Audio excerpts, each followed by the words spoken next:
Oh, sorry. Got that song.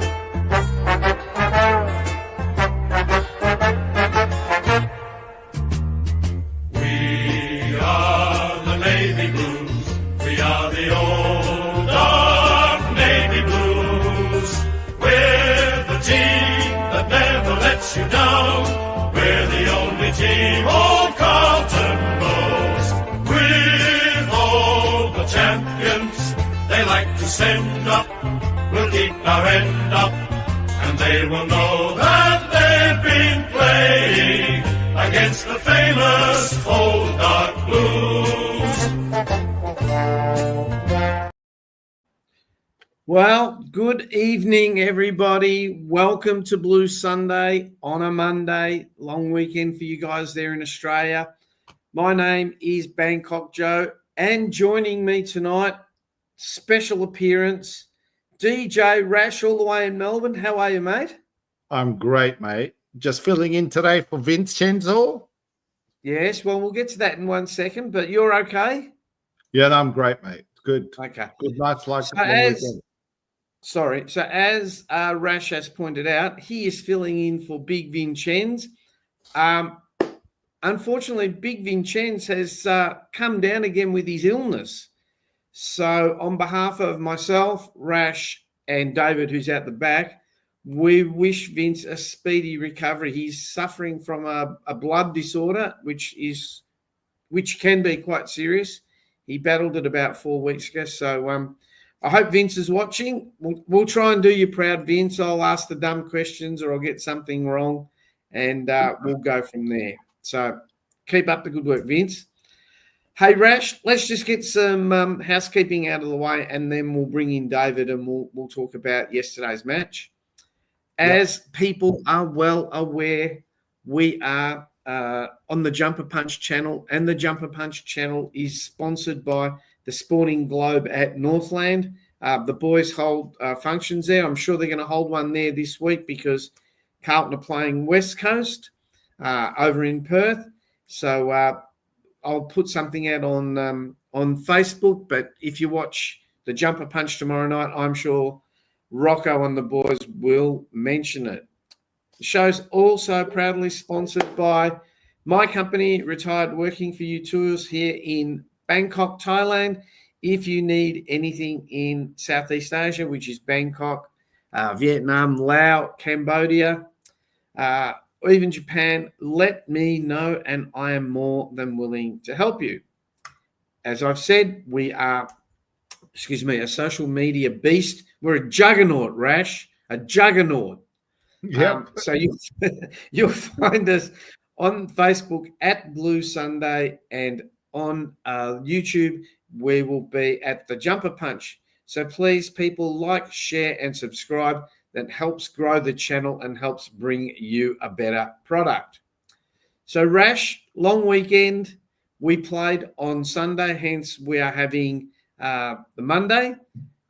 I think it's about time we bring in our special guest who's with us every week, and we can get him to talk about the football. So, ladies and gentlemen, Mr. David Rees-Jones. How are you, David?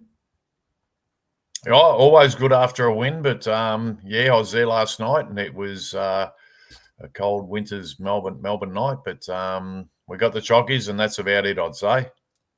That's all that matters. But we'll talk a little bit more about the show.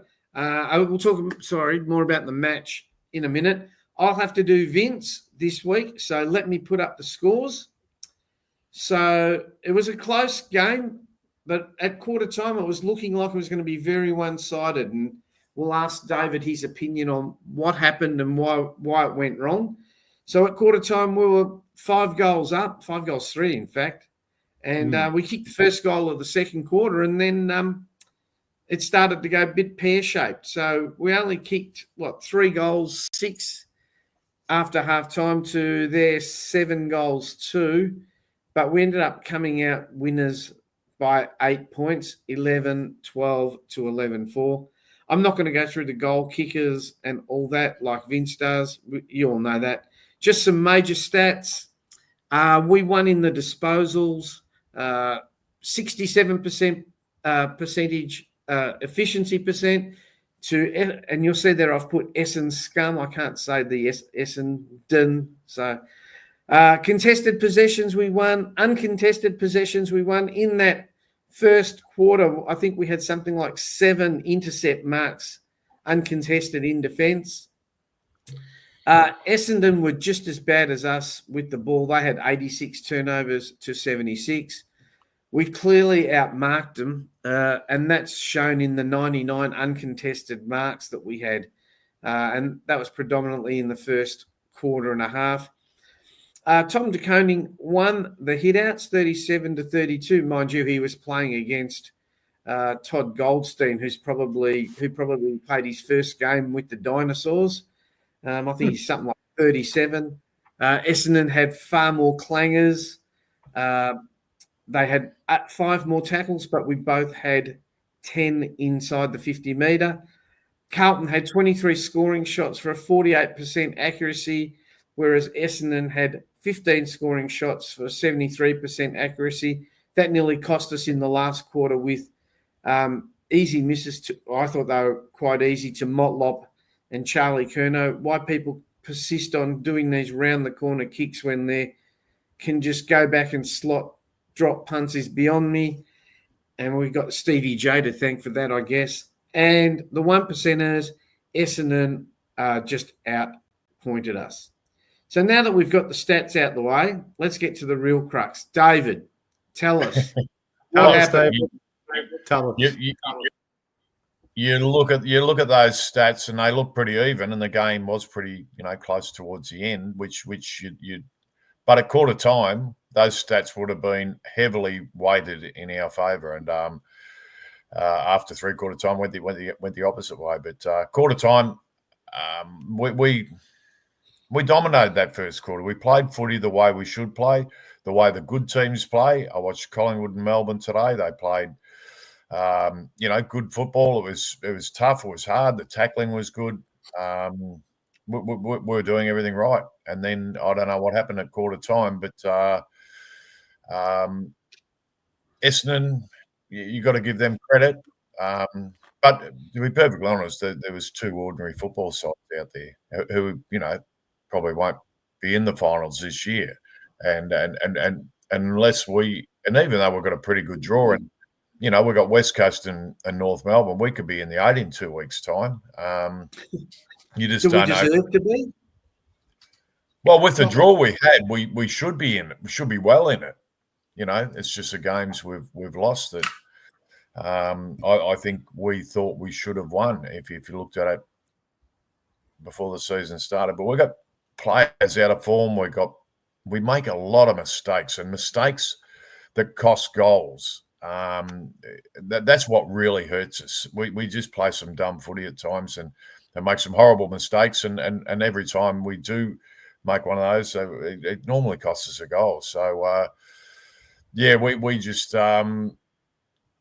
we're just Wayne's just pointed out there where you couldn't hit the side of a barn with our kicks. We're a poor kicking team. We don't make the best decisions when we do kick, and even I love Ollie Hollands, but he's going too quick when he's kicking. You got to steady, and he'll kick. He'll take a mark or something. He'll kick the ball. He'll kick it. But when he's running and running at full pace, he butchers the ball. It's dumb footy. I mean, who's teaching these kids? Steady before you kick. You don't have to be running 100 miles an hour if there's no one around you. Steady. Get on your feet, and especially in the wet weather and that. And deliver the ball, because and there's little footy things. Just people with a footy brain should be able to tell these kids, what they're doing wrong, because they're going to keep doing it otherwise. Cooper Lord, he tries hard, Cooper Lord, but he makes some mistakes, and they've got to be brought to his attention. Clean up this area of your game, and you're going to be a lot better footballer. You're going to be a more consistent footballer, and in the team week in, week out. So those mistakes, David, is that because they can't handle pressure, or is it because of skill, or is it a bit of both? What do you think? I mean, you've played the game, so you know. Well, it's a combination of everything, you know, and at times you haven't got, you know, much time. Probably some blokes, you know, without time to think about it, they make the better choices. And when they're thinking about things, they make bad choices because there's too much going on in their mind. But you don't know what the individuals, but they should be just pulled aside and just shown, you know, some basic mistakes that they're making. And you know, someone just mentioned about Akers and he got caught with the ball a few times, and that shouldn't happen. You know, I mean, that shouldn't happen. You know, we should be handing it off. You know, in that first quarter, we were using the ball and handing it off to each other, and it was good football, really good football. And why they stopped doing that, it just got everyone beat. You know, but I was sitting around a few Essendon supporters at quarter time, and obviously they weren't too happy. I said, "Hey, you blokes aren't out of this by a long shot." And someone said, "How many goals would you want to be up, you know, in front at 3/4 time to feel safe?" And I said 10, because you know, I mean, you can't trust these guys. You know, we've got no trust in our team. It's they don't offer it to us. And you know, I mean, years ago you get on top of a team like that, and they're a young team too. And you just steamroll them. You just keep going. You know, you just keep the foot on the pedal. You keep that scoreboard ticking over. And, you know, they end up throwing the towel in, and you know, you get off to a good, comfortable win sort of thing. And you do it quite easy. But we don't do things easy. We do it hard. We let teams back into the game, and just with some dumb football, really. As you said before the show, David, you said, "I've seen this movie before." Yeah, well, that's what I said to a couple of people. I said, "Yeah," they were saying, "Oh, no, you blokes will, you know." And I said, "We see this movie every second week. You know, it's like repeating, you know, another version of it, and it happens, you know, too often, and we just don't know how to put teams away." And our real problem is in our forward line. You know, we just can't score enough goals. We're not dangerous enough. We've got a very good back line. I tip my hat to our back line. I think they've done a pretty good job all year. Our midfield's been pretty good. You know, we haven't been beaten many times in the midfield, but our connection to our forward line, you know, teams just they double team either Harry or Charlie, whoever's deep in, and we keep kicking it to them, and they can't mark it. You know, they're being bustled aside and that, but we've got no other options down there, and we don't. Yep. Sorry. Go ahead. There you go. Yeah, Joe. No, I was just going to talk about our forward line. This comment here, I was going to mention this player. I agree with this. Charlie is frustrating to watch because he's either on song. If you look at him, if once the ball hits the ground or he doesn't get a free kick, he just doesn't chase. He just gives up. I don't know how he gets away with it. I think it's about 5 years ago that Dermot Brereton said that Charlie Curnow is going to be the number one footballer, you know, in the competition, right. And he's a million miles away from it. A million miles away from it. But he could be. You know, he could be the best player in the competition. But he's just lazy. Well, he acts like it. You see him on everything. You see him on ads, and you see him in doing this, doing that. But you know, you put him on the ground, and you don't see much at all. And that's where his value is needed. You know, and that's where, you know, I don't know. It's harder. We're going to be stronger on our players and harder on them, I think. We're going to be, you know, and that's got to come from the coaching panel. It's got to come from the supporters, come from everyone, because we should be demanding a lot better of what we're getting. Reese, I was going to ask. Sorry, go, Rash. No, go, Rash. You talked about the forward line. For me, because you said the back line was doing pretty well, I agree. I'm not sure Wettering had another good game. Want to see what you thought of that. And then the turning point, correct me if I'm wrong, from the second quarter, and third was that we actually got beaten in the midfield. So I just want to see your take of how it changed, because the midfield's okay. It's been good. We're on top. You know, you get the first quarter. And their best player, I thought Parrish had a pretty good game. He come back into the team, but you know, Zach Merritt's their best player, and he'd be high up in the Brownlow at the moment. He's had a pretty good year, and I thought Chincotta did a terrific job on him, and you know, and the whole midfield group didn't allow him to really dominate, which he has been dominating games. So. You know, the various players, but I thought Chera had a pretty good game. I thought he was pretty good, and he set us up a few goals. That, you know, one long kick to Zach Williams running forward. That's what we should be doing more of. You know, we just don't get enough of those easy goals. And you know, talking about the forward line, you know, Motlop's one I've been very critical of, but I thought he had a real influence on the game, and thank God he was out there, because. He was, you know, one of the few forwards who did look dangerous, and even to the fact of him, you know, when he pushed back to you know, in the take back a mark deep in defence.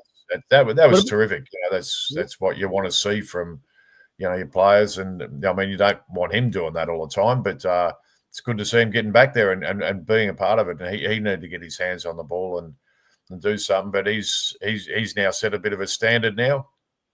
Let's see what he does this week. What I was getting to, Reece, I was talking about Wiedering, was because I noticed that Wiedering and Crips had two, you know, let's call it, you know, leaders. They're pretty average games. I don't know if you agree on Wiedering. That's probably two in a row. That, I mean, he wasn't as bad as the Wiedering. Yeah, no, I thought he was okay. Wiedering, he didn't get beaten too much, but. He's the general back there. He really, you watch him and he, you know, Haynes and Silvani and Sard. I thought Sard was pretty good too. I thought he had a good game against his old mob, but he was good as well. But Doherty had a lot of the ball, but he probably butchered it a bit too. You know, so we weren't bad back there, but we just, I don't know. We struggle as a footy team. They don't tend to look after each other either. I mean, you give a handball to a bloke and there's a bloke chasing him, you get your body across. After you've given it, get your body across and give him another yard. You know, you protect him, put a shepherd on or something. We just, you know, we got too many people just running around trying to get the ball themselves and worried about their own stats and not worried about the team. You know, that's where I reckon Ollie Hollins is.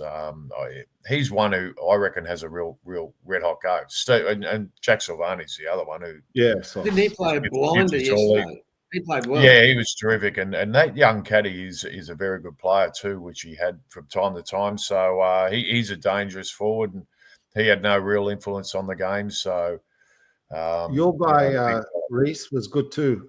Haynes. Number 26. Haynes, yeah, he was good again. He's getting better and better. He's safe. He's actually really good. Yeah. Look, put it this way: the first few rounds, I was worried about, you know, the 26. Doing the number 26, no good. Yeah, but no, he's playing good footy, and he was quality. I think his problems were above his shoulders. Really, he just probably hadn't played the level for quite a while, and he could, you know, his confidence would have been pretty low. He couldn't get a game for GWS at all last year, and yet they got some bloody good backmen back there. But I think they're pretty happy with the pickup of Haynes this year. He's been a real bonus for us. So once again, he made a couple of mistakes here and there. They all tend. Yeah. What do you think of the new boy, Hudson OKeefe? Got his hands on the ball a lot, you know, took a good mark late in the game, but he needs to clunk him, but that's going to come, you know. I mean, first game in sort of thing. I thought he was okay, you know, back up and pushing down forward sort of thing. Keep him going though. You know, hopefully he stays in the team and you know, not like these other blokes who go for a game and then back in the twos. Well, just hope they don't drop him this. Sorry, No, I'll you turn think- that phone off. Joe, No, maybe you're right, that's Dave. Joe. I was thinking maybe that's a sign that TDK's already checked out and they've got another ruckman, and you know they got to get him going. You know, in a way that for me, I'm looking between between the lines. That could be the case. Oh, I don't think TDK's checked out. I thought he played well. I thought he was, No, thought he I'm was very saying good. not checked out. What I mean is that because he has a sign that they have to Yep. have a plan B. That's what I mean. Yeah.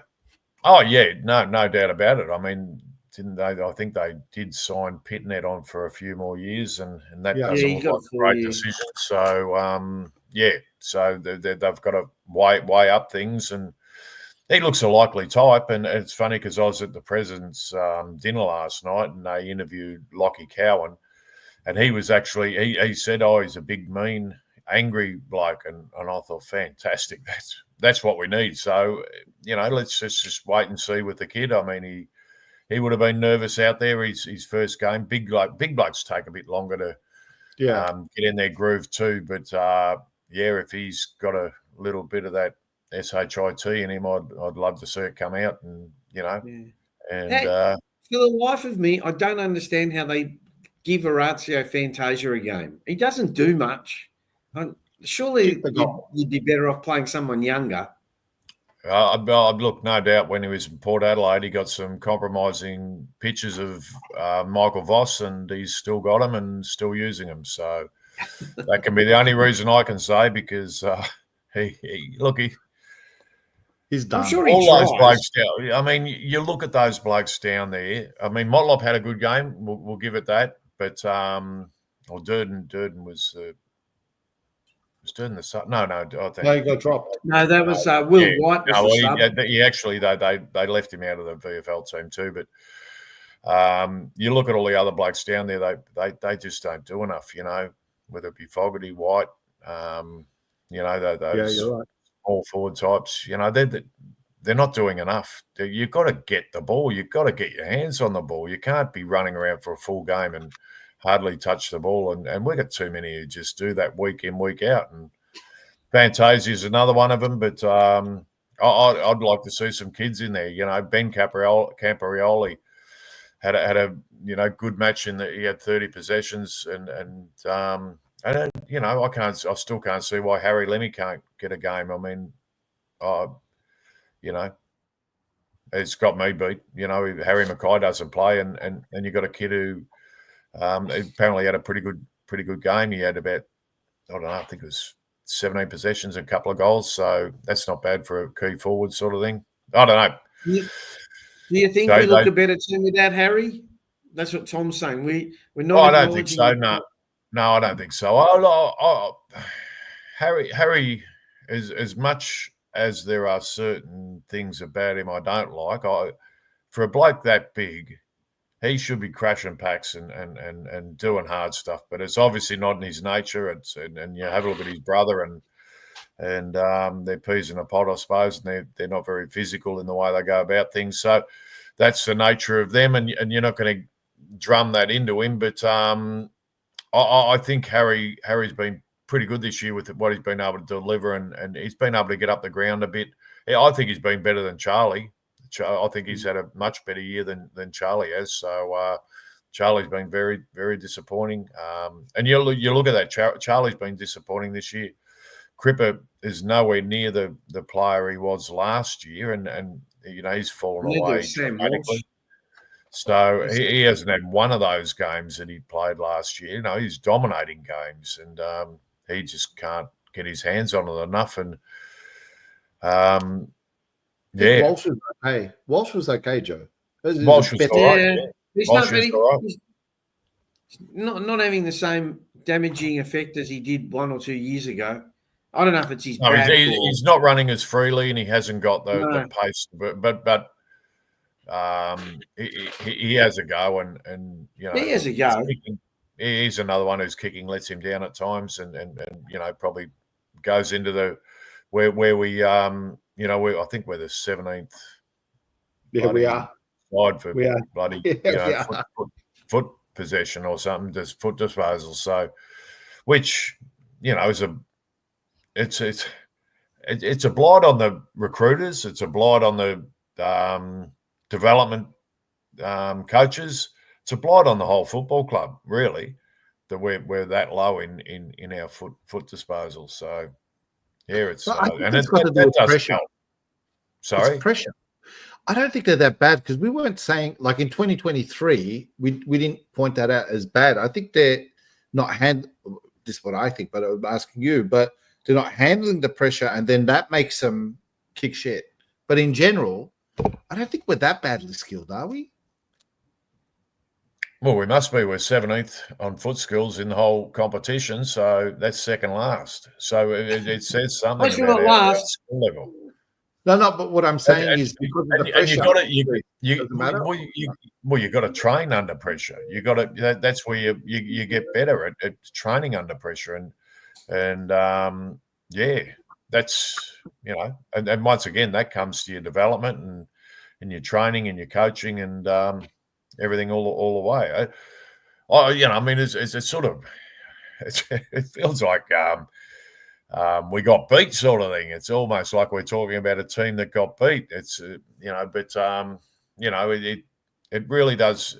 I think we know the caliber of the players. We thought we got into the club when we got Williams and McGovern, Sard, Chero. We got all these players across, and we're a destination club, and they're on big contracts, and we thought we had the talent. And the young kids coming through, but no, we're a long way off it at the moment. A long way off the Collingwoods of the competition, unfortunately. Reece, I've got a question for you. Do you know when Williams put his hand up and did the thing before the last goal that he kicked? Yeah.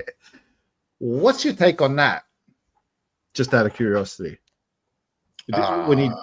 Look, I don't mind that sort of stuff, but I've never done any of that sort of stuff myself. But if he had been playing good footy for the last 3 or 4 weeks, he hadn't been playing at all. He's been out injured. He's been out injured. So you wait. Wait till you've sort of earned it a bit more than what he has. And look, he's on $900,000 a year. So good luck to him. He's getting paid very, very well. And I think he's still got another year on his contract to go. But that'll be hard after that. I mean, and that's what's happened. McGovern, taking a big slice of the pie. Chera, they've missed a lot of footy each of them as well, which hasn't helped us. What did you think about them moving McGovern forward or starting him forward? I thought they played all right. He was a forward, so yeah. I would have liked to have after, and I was sitting with a few Carlton supporters and Essendon supporters around me, and I actually said it was probably coming in early in the third quarter, and I thought, geez, throw McGovern back and put Silvani down there. Just try something different. And even though Silvani was doing very, very well as a backman, we just don't try anything different, because we're not scoring, and McGovern never looked like getting near it at that stage. So change it around, put him in defence and put someone down there who might show a bit or do something different. We sort of put them out there and put them in their positions and hope for the best, and don't change them because it might upset the. I don't know. I've got a question, Reece. I don't know if you've seen this yesterday, but or Joe, you picked it up. But I was watching the fan cams on the Blue Broad thing, and they were talking about at the end of the game they spoke to Voss, and they asked him about these directives with Crips going into the forward line in the third quarter, and he said, I actually didn't give him the directive. He went out there. And yesterday when they were talking on the fan camps, I was saying that, I don't know if anyone in the chat can say it, they'll make it more clear. They were saying that there must be something wrong between Voss and Crips, because Voss actually didn't want him to go into the forward line. I don't know. Did you catch that interview at all? No, I didn't actually. I'll have to have a look at that because, that shows the tail wagging the dog a little bit, doesn't it? Yeah, I mean, if it's true, yeah, coach, for sure. Yeah. The coach he should have the final say, whether he's right or wrong or whatever. He gets to say, and the players can't be dictating what they want to do. Cripper didn't have a good match, so I don't think, if he's out there and he's got 30 possessions or something and wants to do whatever he wants, then so be it. But when you're half of that, half those possessions, you should pull your head in a little bit and do what the coach wants you to do. So I hope that's not right, but yeah. So what do we need to do? This is the question now. I mean, is it fixable throughout the season now? I mean, the way we're playing is, we won, great. But do you see anything that the coach can do to do some changes? Or, I mean, this is what I guess as a fan we're all looking at, and just you play great in the first quarter, and then the rest is it's like watching grass grow. Seriously, it's bad. I seriously want to see him play some kids. That's all I want to see now is, and I think we've got a great opportunity, West Coast and North Melbourne, the next couple of weeks to blood a couple of kids. Get rid of the blokes who are failing week in, week out. We've got blokes who, they're below average in every stat. It's and they keep getting a game and play some kids. I want to see Ben Camperell. I want to see his brother again. Lucas. I want to see Harry Lemmy for one. I want to see Harry Lemmy. I want to see whether he can play or not. I don't know. They just don't give them chances. Ashton Moyer come in for one game this year. Surely they can be better. Surely they can't be much worse. They can't do much worse. I mean, if you say to these kids, can you go into the? Hang on a second. I'll just have a check here. Can you go into the game and have 5 possessions like Horacio Fantasia had? Well, that's all we need, 5 possessions, because that's how many he had. Willie White, 4 possessions. Willie White, can you get in the? No, but just say to him, can you go in and get 4 possessions? Because if you can do better than that, you're doing better than the bloke we had, last week, sort of thing. I mean, Lockie Fogarty, 10 possessions. What's with that guy? People like him. I think he's very overrated. He's just I don't think he's rated, Joe. I think that they've put him in there to play a defensive forward role, and that's to stop one of their halfback flankers running. But doing that, you still got to bloody be dangerous yourself. You still got to put yourself in a position to be able to kick goals and hurt the opposition. I mean, he needs to hit the scoreboard if he really wants to be good in that role. It's not just a completely defensive role, or you might as well he's going to get the ball. He's going to get the ball. Well, that is such a stupid thing to have a defensive forward. I would have thought that you'd want a forward that can kick goals or that can crumb. Wouldn't that hurt more than having the person stop someone running? Well, look, put it this way, because all the teams now have got they start their attack from their half back line. Every team except Carlton start their attack from the half back line, and we start it, we just can't finish it. But we turn it over. we give it back to them, or just bomb the ball in long to Charlie on 2-on-1 or whatever we normally do. We don't change that either. We never change the way we come into the forward line. I mean, you look at them coming around one side.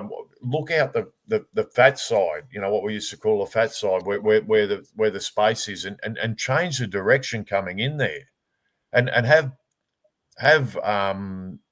decoy players and just try different things. But we just keep doing the same thing, and we'd be the easiest team to coach against.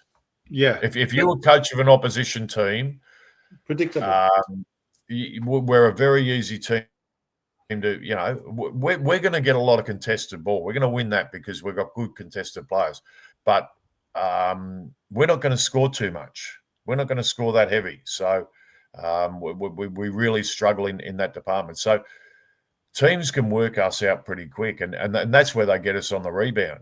And they're always going to put, when you got Harry and and Charlie back there, they're always going to have an extra man back there, and they're going to make life difficult for them. But we keep bombing the ball into them and hoping that or we kick it into it. The small, we haven't got any mid-sized players down there. That's we don't have a mid-sized forward type thing. It's like when Curnow and Spalding, they had Brad Pearce, on a lead. We don't have that type of player down there. Well, why can't we have a Harry Lemmy in there? He's another tall one, but and have him just leading. You just say to him, we need you leading. We need you just coming from the square, leading, lead up. If you're on, you're on. If you're not, then we go to whoever else. Wasn't always that guy last year? He was like the third Yeah, leading but guy. too small to be doing that. That's the other thing. Motlop does it at times. Motlop's been doing that over the years. They're too small. You need that mid-size. Like a Jack Martin, like what Jack Martin was. Maybe. Oh yeah. Jack Martin. So in 23, that's what helped us. Yeah. Elijah Hollands. But he's gone missing again. So we just lack something, but we don't change. We don't change, and the teams will just have the same bit of paper from the last game because we haven't changed anything we do, and bring that to board. And this is how you beat Carlton. You stop their key forwards from scoring too heavily, which is dropping players back, and you stifle their midfield. They're going to get and you catch them on the run on the outside because that's where we're a bit slow. And that's how teams are just going to coach against us, and they're going to beat us time and time again. But in the first quarter, David, when we used the corridor, we didn't do this chipping around all the way. We looked good. And we ran and we shared the ball. And we ran and shared the ball. Yeah. And then all of a sudden, we looked like a footy team, didn't we?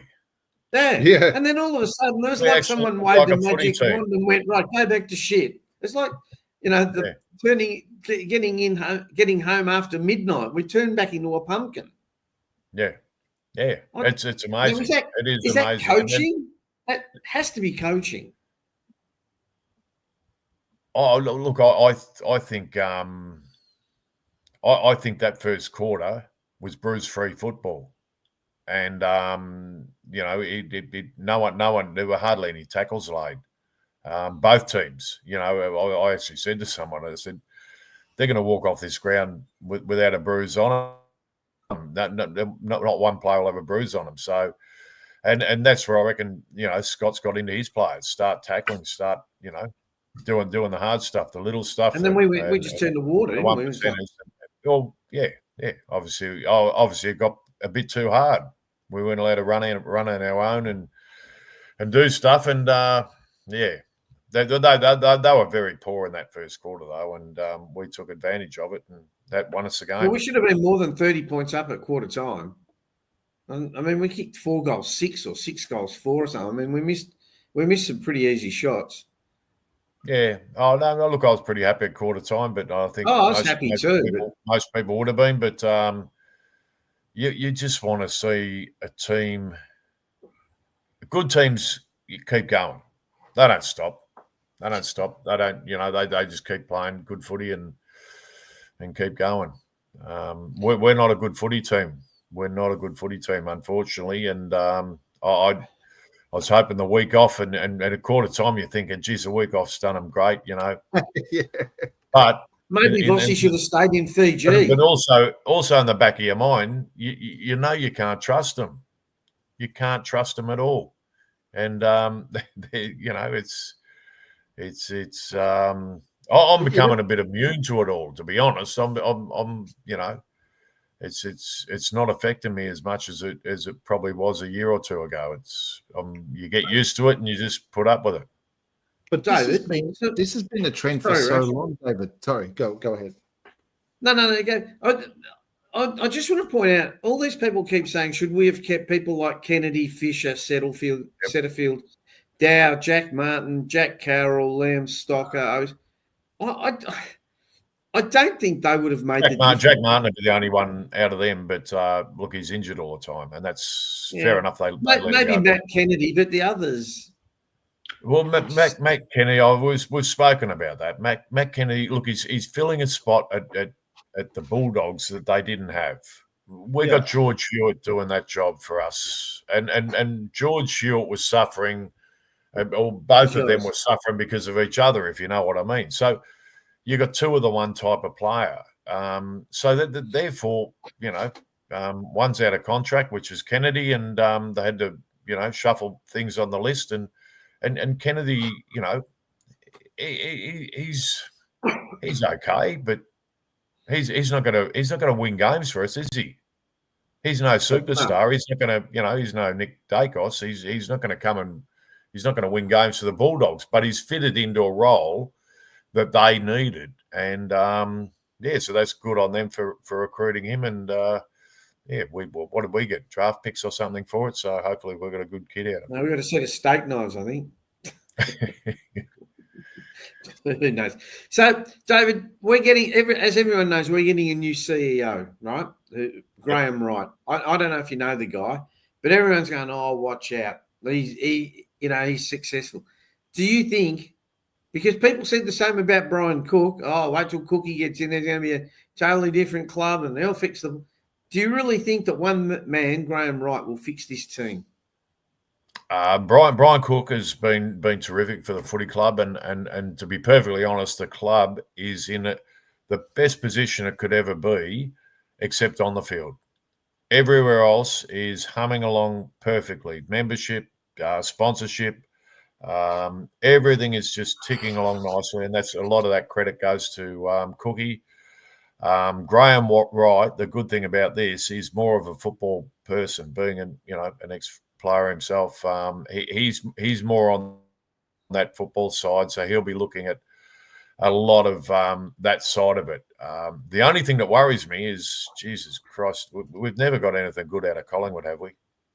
Have we ever got anything good out of? Yeah, we have. He's Scotland. One. That's about it. He was good. Daisy Thomas was gone, but at least he tried. But we had Peter McKenna, we had Mick Moldhouse, we've had McGovern, we've had Jesus Christ, we've had the bloody Peter McKenna. Hey, just a shout out to Lone Wolf. Thanks for your $5. It's $5 contribution. David's already mentioned what he said about Crips going forward on his own. So apparently, I didn't see the interview, so I didn't. I'll chase that up anyway because that's an interesting one to. That was a Patrick Cripps decision to go forward, not a Michael Voss. But so we've spoken to that. But thank you anyway, Lone Wolf.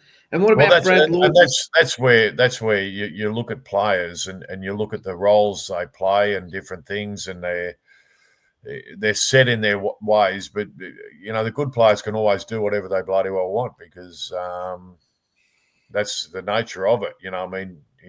Paddy Cripps can probably put himself down the forward line and throw someone out if he thinks he can get an advantage or something, but no other player can do that. And I think, okay, David, you're the coach of Carlton. You're the coach of Carlton, and he did that without you saying. What do you say? What are you saying to him at three-quarter time? Because it's not like he kicked a couple of goals or anything, is it? No, well, you grab him aside and just ask him what's going on. I mean, he is the captain out there, and he'd have a reasonable reason. He might have had a niggle or something at the time. You don't know. So, but he'd have a license to do it, whereas other players haven't. But talking about if I was coaching Carlton,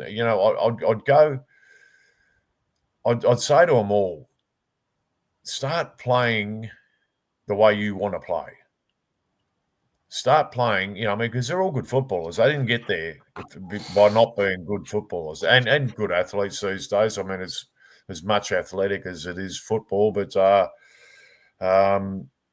go and play the way you played when you were 15, 16, when you were, uninhibited and you could go and play footy the way you wanted to play it. I mean, we can't have, 20 blokes playing on the ball because most players all, during their junior footy, come through and play in the centre or rover or ruck or whatever. And but I'd like to see them show a bit of flair. I want to see the players, and that's why I want to see some kids in there, because that's what that brings out. We start putting some kids in there, and we can really create a bit of excitement. There's nothing to get excited about, and I thought young O'Farrell the other week. I thought he played okay. I was surprised to see him, straight out again. But Silvani coming back in, probably hurts him a bit. But persist with him. Persist with kids, because we're not going to win a flag this year, and we're going to be looking. We're going to be looking down the track, and if you're not looking down the track, you stuff it all up. So start playing some kids now. Doherty, look, I love Doc, but I'd much prefer to see him in a coaching role in the reserves, to be honest, in the VFL for the rest of the year. Get back there, Doc. Coach, get out there and teach the kids and help them along. He's a hard try, Doc, and he's always going to do his best. But I want to see someone else out there, because he's not going to be part of our next flag. So time to start moving on, and just see Jagger Smith. That's Jagger Smith's going to come in. He's going to be a very, very good player straight up next year. So but we need players around him, and players who start getting some games into these kids now while we've got the opportunity to. Yeah, get some games into it. That's what I want to see. And Vossi, in some ways, needs to be told that from someone else, though, because he's probably feeling a bit of pressure himself, and that's why he rotates the same old blokes around, week to week sort of thing, and places his faith in them. For a different result. But you got to take risks to be successful, and we need to play some kids. That's straight up. I want to see if Ben Campioli's not in next week, I'll be so disappointed, because even as a sub, I mean, just bring him on the sub, give him a quarter. No, play him. You've got to get him out there, get him used to it, get him playing footy. If it gets a bit much for him, and it's too much, then you can you can put them back, but give them a chance. It'll be perfect for next week. We need to look. Look at 2 or 3 years' time, and we're probably still going to have. We're still going to have that nucleus of Charlie and Harry and Weeders, and Cripples probably be there in a couple of years too. So Walshy. So we're going to have the nucleus around them. But get them in there. So if they are going to play on a flag, or we've got the talent around them to, because we haven't got the talent around them at the moment. We haven't got, and these blokes who are in there, whether it be, Fogarty and Orazio, and they don't offer you anything. They don't offer anything. But they're not going to get any better, are they? No, we know what they're capable of, and it's not what we want. They're not going to get better. So let's see what the next line is. The only thing, Reece, where the opposite side of that is that because you've got Carroll and you've got a lot of Cooper and a lot of young players. By adding more young players, we're probably more susceptible to lose. I mean, unless we say, okay, this year's done, because there's no way we're going to win a flag this year. I don't think we'll make the 8. And then we just go, right, we're just going to blood these kids. Yep. Yeah. Okay. And look, we might, as I said, we might fall into the 8. And to give them a final, that'd be something as well. These kids get to play in a final sort of thing. They get a taste for it. And that's, that's certainly going to inspire them to bigger and better things. And you look back at, 79, for example, back in 79 when they played the kids, Johnson and, there was Harms and McConville and McCoo and all these young kids. They had Southby and Dool and, all the stalwarts back there, but they brought in the kids and played the kids, and they won a premiership. These things can happen. You can turn things around, but you've got to give the players some confidence and play them. Yeah, just play them. Yeah. Either that, or you sack all the bloody recruiting staff, because obviously these kids aren't any good. If you're not going to play them, they're no good. They've got to be better than. They've got to be able to pick up 4 or 5 possessions or as a minimum, and and that's what we're putting up with at the moment. Some of those kids have been there 3 or 4 years, Rash, and don't even get a game. My concern is this, Joe. You're right, but my concern is in the last since we beat West Coast and North last year, we're basically been playing the same way. Was it 30 games or less? Yeah. I don't know. So that says to me something is desperate. Something's wrong, and what is it? Something's wrong. You can't just drop off like that. It's evident. Everyone knows that. No plan B. I don't know, Reese. I know you've. No, that's where you got to. That's where you got to. You got to try different things. And if you don't keep, even during matches, I get frustrated because we don't change things around. You can see the game slipping away. Try something, for God's sake. Try something. Try something different. And we don't do it. It's week in, week out. It just doesn't happen. And that's why, that's why I'm saying, we need to blood some youth now. We need to, give ourselves a chance at next year, the year after, or whatever, because this year's basically lost. You couldn't say, even if every one of our players, turn things around in a pretty big way, I don't think we could still win it. Yeah, no, I agree. I don't think we're good enough. I don't think we've got the cattle there to win it. So, start Reece, thinking about one more question? I think that's the way Carlton used to be too, and people used to call it arrogance and that. But that they always thought, how do we win a flag? It's not about making finals or winning next week. How do we win flags? And turn the players over. Keep turning them over till you get the right lot. I got one more question for you. I know because we're going to go to votes and stuff, but Saad, I'm a fan of Saad because of the Lebanese connection, but a fan. His first quarter, he was going a lot more direct and we were using his speed. So I just don't understand why. Is it Saad, the player, or is it coaching? That I'm trying to work out why we're not getting more out of Saad. I think he's so damaging. You mentioned before, you're talking about halfbacks and the trend is the halfbacks, it's coming from halfback for scoring. So what's happening there? Could you give us more of an insight of what you think is happening on that? Because he's damaging. I mean, he was great in the first quarter. I mean, he was good. I would say he had a good game, not a great game, but what's your take on that?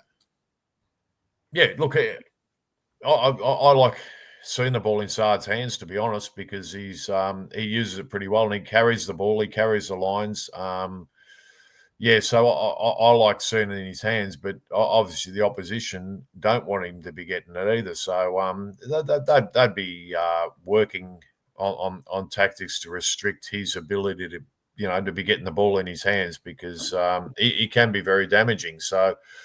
As we do with a Fogarty type thing, you sort of put them on their more damaging. I think Fogarty played on McGrath last night, so they're damaging type of halfback, and they are becoming pretty important halfbacks, and that's why Houston was able to, we missed out on that. Collingwood got him, but they're pretty well in demand, those type of players. Yep.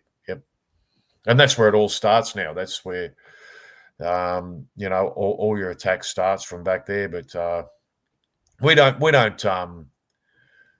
look after the players either. I mean, you don't see Sardi running down the field and someone going across to shepherd for him, do you? You see him running off trying to get a handball.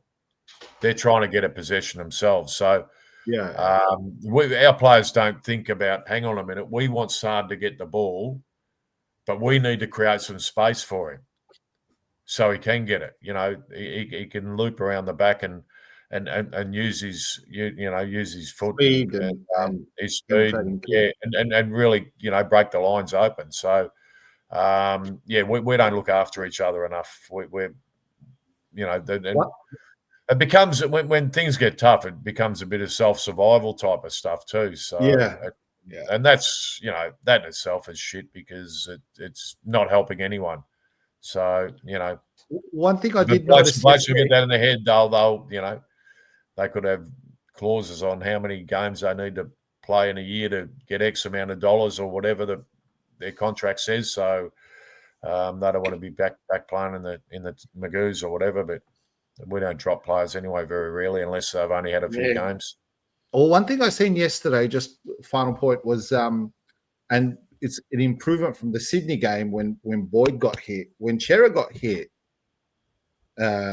which was really bad by Durham, what he did, the players remonstrated. And that for me was like, if I'm trying to look at some improvements for this week, I was like, okay, there's some sort of improvements because they actually got into the I don't know. Into Durham, yeah, they did, and I thought that was at least they're showing a bit more. Yeah, I don't know. So flying the flag, flying the flag. Yeah, but and I think that because that was a pretty dangerous one with a bloke with his head over the ball, and they are taught that now. But there's other little things that happen where opposition players either manhandle us or whatever, and there's no remonstration at all. I mean, that one was a pretty obvious one, and that was one, I think the softest team in the league, which was probably us anyway, but would get involved because that's a dangerous situation with a bloke head over the. I mean, but that Jesus Christ, we used to play it. You'd be running into a bloke like that, and he'd have to protect himself because we'd be trying to put his head through his clacker sort of thing, if you know what I mean. And you'd be trying to put him on a bloody stretcher, and that's where we knew how to just move, dodge. It's like a boxer not moving his head and just having his head in the one position so the bloke can keep belting it. Well, you got to protect yourself, and the players don't do it, because they don't expect anything like that anymore. They don't expect that to happen. So that's dangerous in itself. Anyway.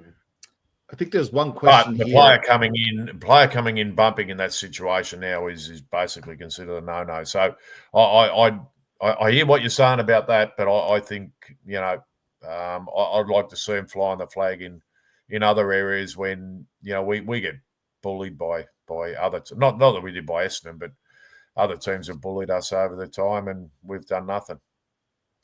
There's a question here. There's a question here from Tom. He's saying, Reece, why isn't Boyd getting a game? And there's a little bit of love for Boyd here. I agree. Yeah. I think he's probably the best kick in the team too. Yeah, and he offers us a bit of run off the back line as well. So yeah, he's one of those ones who can. Is he the answer? I don't know. No. Does he make us much better? I think our back lines, as I said, I'll keep saying, I think they're doing a pretty good job under a fair amount of pressure because the ball comes out of our forward line pretty easily, and that's another one of our. That's another one of our problems. Another one of our problems. The ball just comes out of our forward line way too easy, and teams just go coast to coast, and it makes it very difficult on the back line. So I take my hat off to them at times, but yeah. He wasn't in the best in the reserves, so who's that? Anyway, Boyd. He would. He would.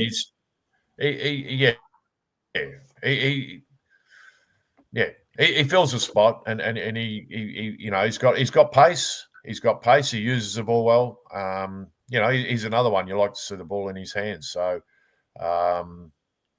he doesn't turn it over. So I'm really disappointed with that Moya. I thought he would be a bit more advanced. He's just nowhere. He doesn't even get in the best in the reserves in the VFL. Yeah, he might be one of those players who just struggles at VFL level and might, I don't know, or he might not be up to it. I'm not too sure. But he, put it this way, he played a very good game against the Eagles, his first game last year. But I was over there for that game, and they were an absolute basket case in that match. They were hopeless. Yeah. Absolutely hopeless. They were terrible.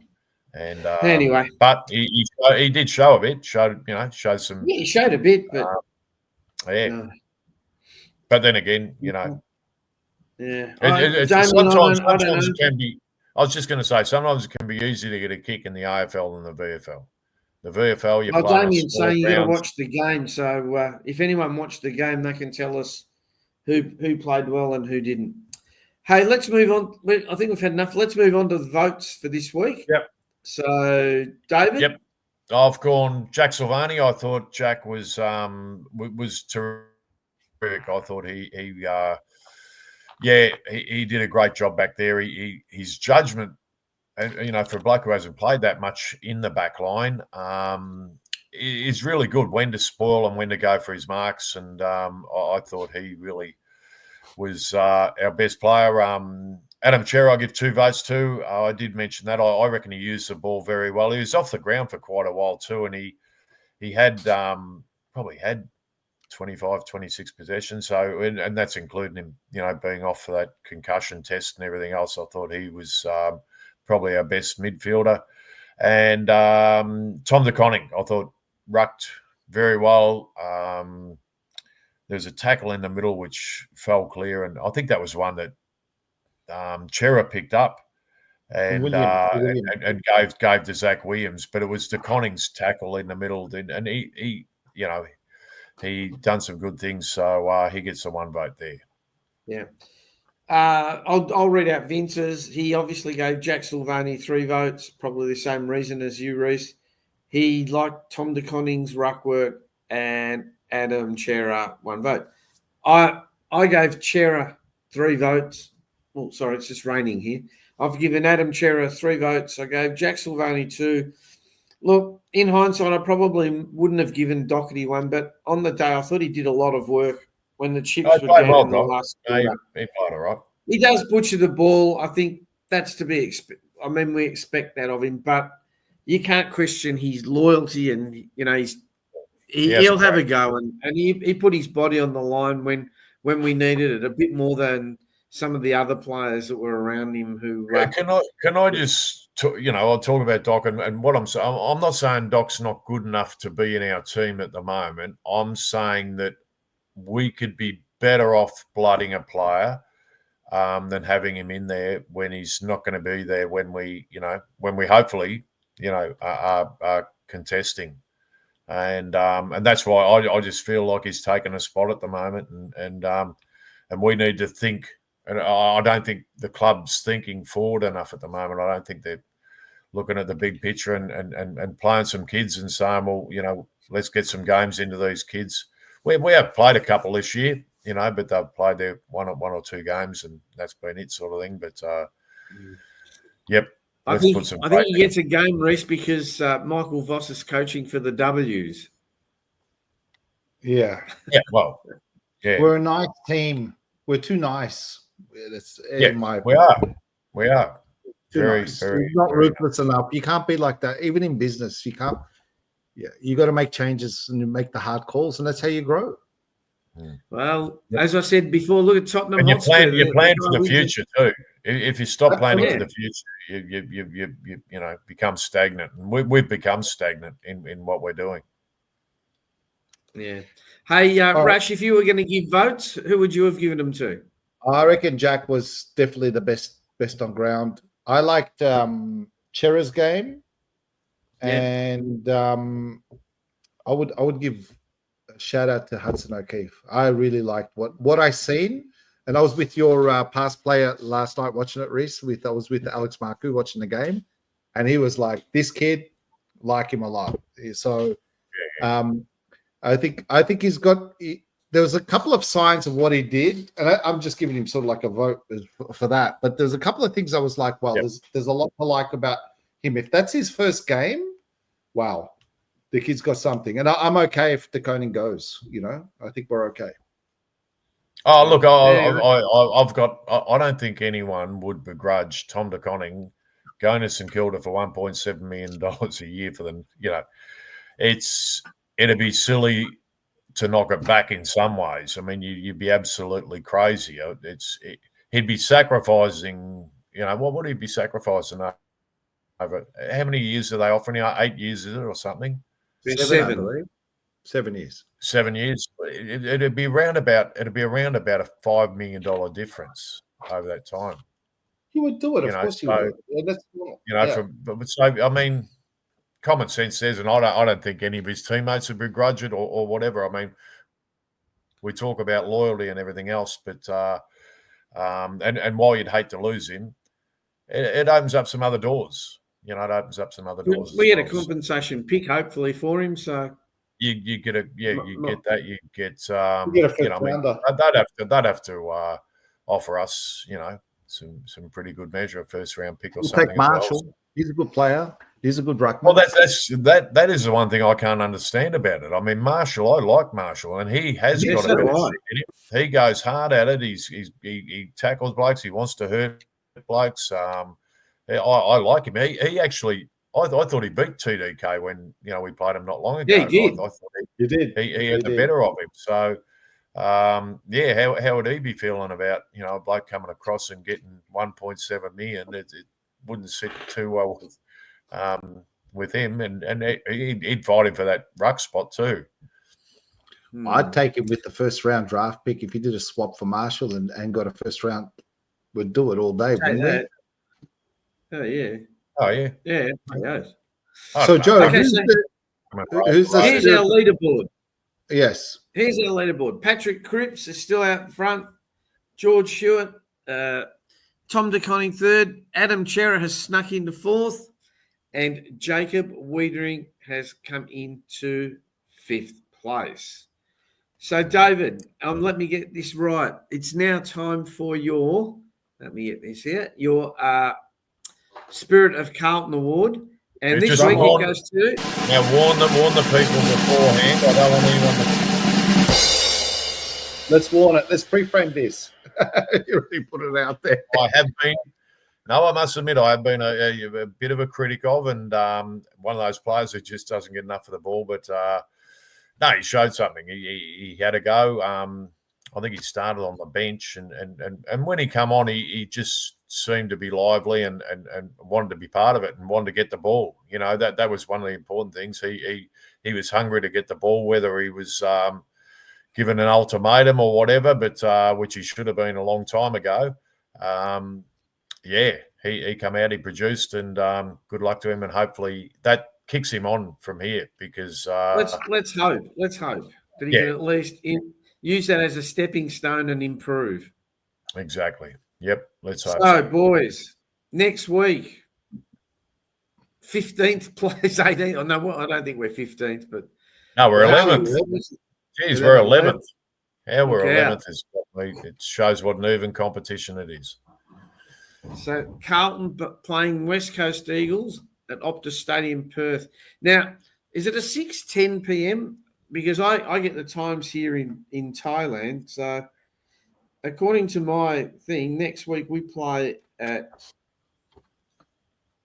it says here, 3:10 p.m. on Sunday. So that's 6:10. Oh, that's yes, you're right there, 6:10 p.m. That's an unusual time to have a football match. I know it's in Perth, but anyway, we play there. David? Yeah. Oh, sorry. Well, it's a 10 past 4 game over there, so it is a weird one, but Fox still would have something to do with that. Yeah, I'm sure. No, what are we doing, our tips? No, just tell us we'll put the tips up, but what's going to happen? I remember. Oh, look, the Eagles are struggling and they've had, a number of issues and so forth, and they got beaten by North Melbourne after being being well in front too, and on the weekend, which will really flatten them a bit, I think. So it's a game we must win again, but hopefully the team can get across there, and I'm praying for a couple of young inclusions into the team, and that'd be nice to see, and over the next few weeks, but I won't be holding my breath either. No, but Rash. Oh, sorry, Dave. Go. No. I was just going to say, but it's also a danger game too for because it's a game we should win. We should win, and let's hope the next so. 2 weeks. Rash, what do you think, Rash? I hope it gets us into form. I hope it gets us into some sort of form. Michelle's keen. Blues by 108 points. I don't know. Bloody hell. Jeez. Well, anyway, for what it's worth, here are our tips. David's gone for Carlton by 26. 26. I picked my own number for that one, yeah. Big Vincenzo's gone for Carlton by 48. And I'm predicting Charlie, because he'll probably be on someone crap, he'll probably kick 5 goals and we'll win by 60. And we do have a great record in Perth. So knowing our luck, it'll probably rain and it'll be a slog. And anyway. Well, I forgot to do the tipping ladder, David. Big Vincenzo's still out in front. I don't think there'll be any change. So Vince, Reese, and Bangkok Joe. It'll become interesting when we play some of the other teams to see, not like North, but when we play Collingwood. Port Adelaide the week after. Yeah. It'll be interesting. So, David, that brings us to the end of your segment. Once again, we really appreciate you making the time and effort available. I'm sure the people out there tune in to listen to you, not me, Rash, or Vince. But anyway, we hope you have a very good week, and I hope your football team wins next Sunday. Yes, let's hope they do get a win, go the Blues. And look, I hope I haven't been too negative out there tonight. But, I mean, we did have a win. We did have a win, so there is a good sign there, but it was not a... never negative. We understand, David. We understand. No. All right, thanks, David. No worries, go the Blues. Thanks, guys. See you,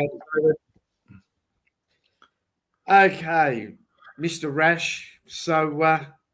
do you think he was negative? I don't think he was negative. No. I think what I love about Reese is that he's just real. I mean, aren't we so lucky as fans and supporters that we get ex-Norm Smith player and legend of the club to give us his, feedback. I mean, it's fantastic. He's awesome, So I just feel like we won, and it's like we didn't win. The way we're talking about it. It's a bit like that. So I think that comes down to the fact, Rash, that as Carlton supporters, we expect a lot. We don't take losing well. I don't know anyone that does, but our expectation is always to be in finals. I think we've been spoiled many years ago, and us older folk, that's what we want. That's what we strive for. Yeah. Well, maybe, I don't know. It was pretty. There was yesterday's game. There was the pass of it was pretty bad. I was some watching of it was unwatchable. It was when you watch hand on heart, like you go, oh my God, Ollie Hollins is going to pick it up. Is he going to turn it over? And then he's giving it to Akers, and you go, oh my God, there's going to be another turnover. And then he kicks a goal from 50 meters out on the boundary line. You're like, how he does that? He just freaks me out. And I felt like he was just pushing it towards the top of the square. He was not going for goal. I'm sure he wasn't going for goal. But yeah, so anyway, but it's been a good show. Thanks for having me on, man. That's all right. Well, you're going to stick around for a minute because I'm going to put you on the spot. Oh no, don't do that. Yeah, only because I love you, Rash. I know you do. But I'm going to give you 5 minutes. While I'm going to give the results of the other games quickly. Okay. Yeah. And then it's not going to be Vince's verdict. It's going to be Rash's rational. or rationale, or you're Russia's gonna give us rationale. yeah, okay. All right. I already know All what right. it is. Well, hang on. Just keep that thought. All right. Okay. All right. So Rash, as usual, we go through the games. So let's go. So it all started Thursday night. Bulldogs 8-11-59 were defeated by Hawthorn 12-9-81. It was a fairly entertaining game, I thought.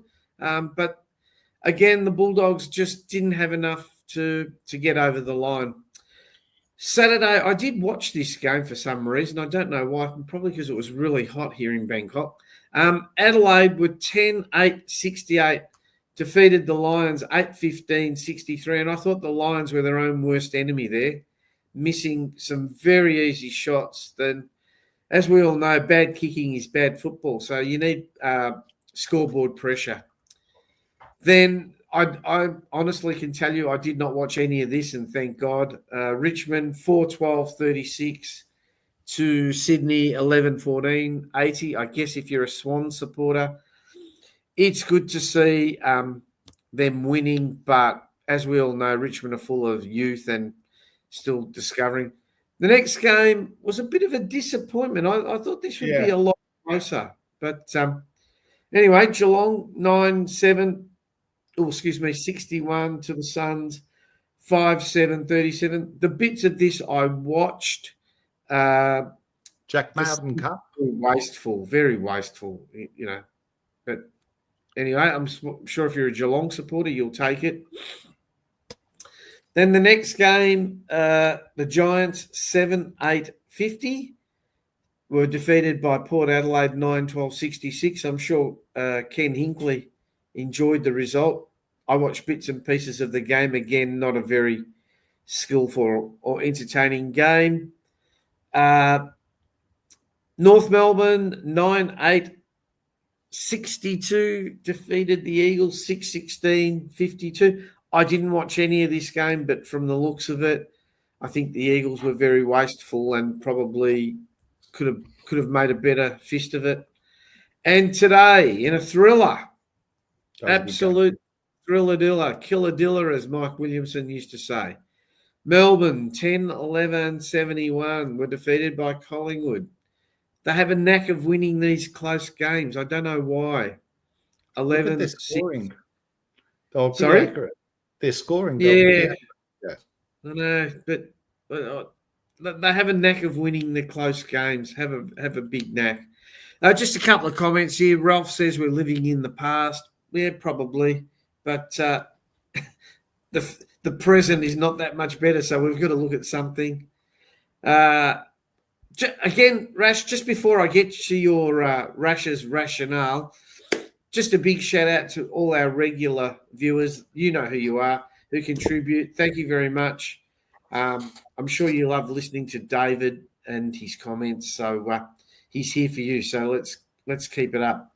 Oh, I'll just go through the ladder very quickly. Sorry about that. See, Vince, you've thrown me off, Vince. So we've got Collingwood on top, 44. Game and a half in percentage. Over Brisbane, then comes Adelaide and Geelong, followed by the Gold Coast that have a game in hand. Then come Hawthorn, who I think are probably lucky to be there. They've really not beaten anyone of note. GWS on 28, and making up the 8, you have Fremantle. Outside the 8, you've got Western Bulldogs and Essendon both on 24. Carlton on 20, St Kilda on 20, Swans on 20, Melbourne on 20, Port Adelaide on 20. The only good thing about being on 20 points is our percentage is a lot better than a lot of teams. I don't think that 60-point drubbing a couple of weeks ago helped our percentage, but it's still over the 100. And then I think you can effectively put a line through North Melbourne, Richmond, and the Eagles. Okay? So there's a comment there from Rocco. It says, hit the like if you think Rash is sexy. I don't know if you've seen that. I think he is. Oh, no, the beard's doing it at the moment. I'd hit the love button, not the like button. Yeah. So look, I didn't have time to do it. We normally have Big Vincenzo's verdict, but as I said, we're going to have Rash's rationale. Rash, the floor is yours. My rationale, and anyone that's watched me on the Jumper Punch and everything knows my background, aside from the entertainment business and the music industry. Yeah, I'm DJ Rash. Yeah, I'm DJ Rash. But aside from that, and you know this, Joe, we've spent some time together. I'm a mental coach. So I'm big into mental fitness and psychology and hypnosis and hypnotherapy and all that sort of stuff.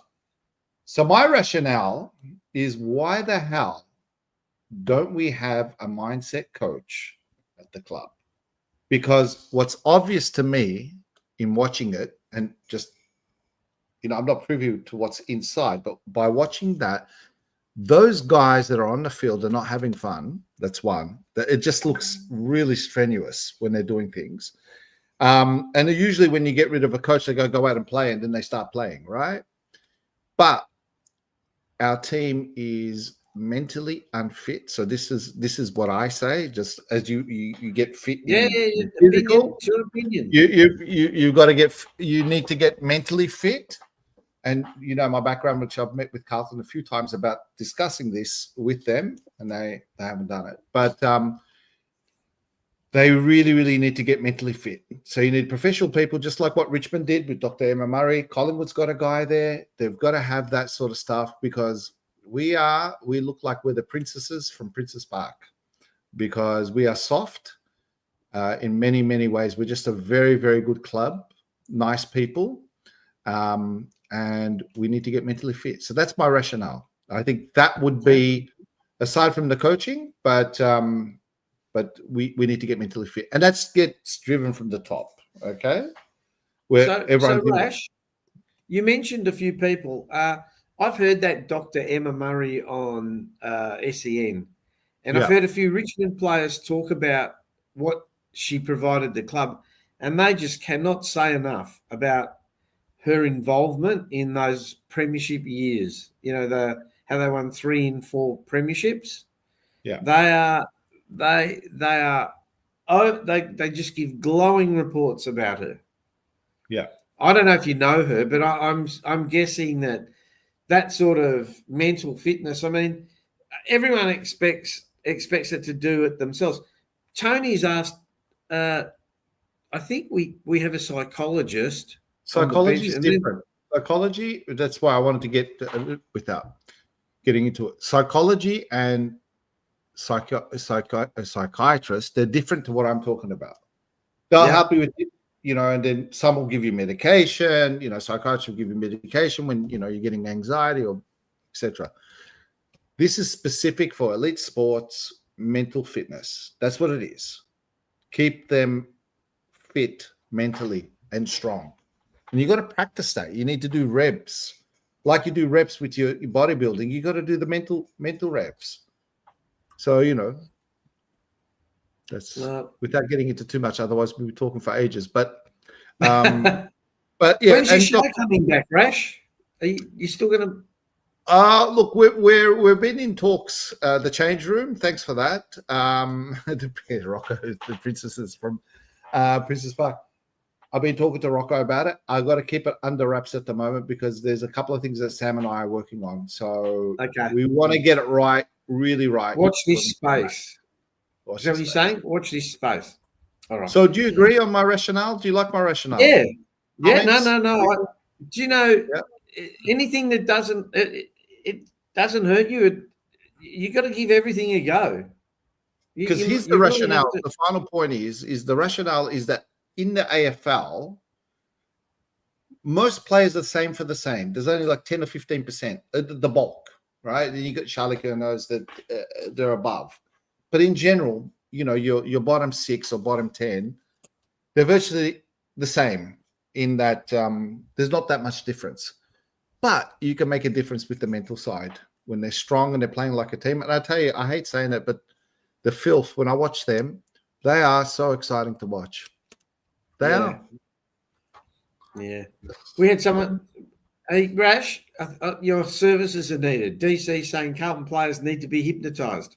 Well, I can do that. I'm a certified hypnotist, and And someone else says Dr. Tara. Yeah, I know Tara. Who's that?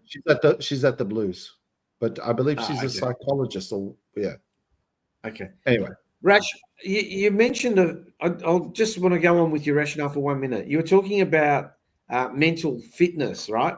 Yeah. There's a show on ESPN called 90 for 90 or something like that. And I watched it, I think it must have been about a year or two ago. And they were talking about tennis professionals, right? Mm. And they're talking about what's the difference between the top player, number one, and someone who's ranked 250, right? And they said, obviously, the number one player has a little bit more talent. Not a lot, a little bit. Yeah. What they're saying, though, is the big difference is how they prepare themselves mentally and physically is what makes them number one and what makes a player number 250 in the world. It's mindset. That's the word. And that's what I've been trying to say for a long time. And with all due respect, whoever they've got there, and it's not disrespect to them, but it ain't working, okay? So it doesn't look like it's working at the moment. So, when you get them, they need to change it up. So, they got to do it. Yeah. So I urge people that's the thing when people want to talk about the club, because we've got the talent, even though we've got blue glasses on, but on paper we've got a pretty good list. And I think a really good coach or a good team that's mentally fit and play as a team would love to have that. It's like opportunities, trash and treasure, but they're not fit. And that's got to do with, when you say mental fitness, and I don't want to go too big into it, but the point is it's also a culture change. Sorry. Culture. Someone's trying to ring me. Yeah. It's a whole culture thing. It's a shift in culture. And that's what needs to be, and I'm seeing a comment here saying repetition makes you better. Repetition only makes you better when you're doing the proper repetition. You could be doing bad habits and with repetition and will not work for you. But anyway, that's rational. Thanks for that, Joe. No problem. So he's not here, but I'm going to do Big Vincenzo's bet of the week. No surprise, last week he lost. No surprise. Okay. However, I've done it for him this week, so I hopefully will win. And I've decided, as much think Geelong will defeat Essendon Scum very easily. The betting, I'm just taking a straight out bet. The bet is $1.90, the odds. I'm going to put $50 on it. We've got $75 in the kitty. And if it gets up, $95, boom shakalaka. All right? And unlike Mick Malloy, my idea is don't bet responsibly. Bet big or get out. Right? Put it all on.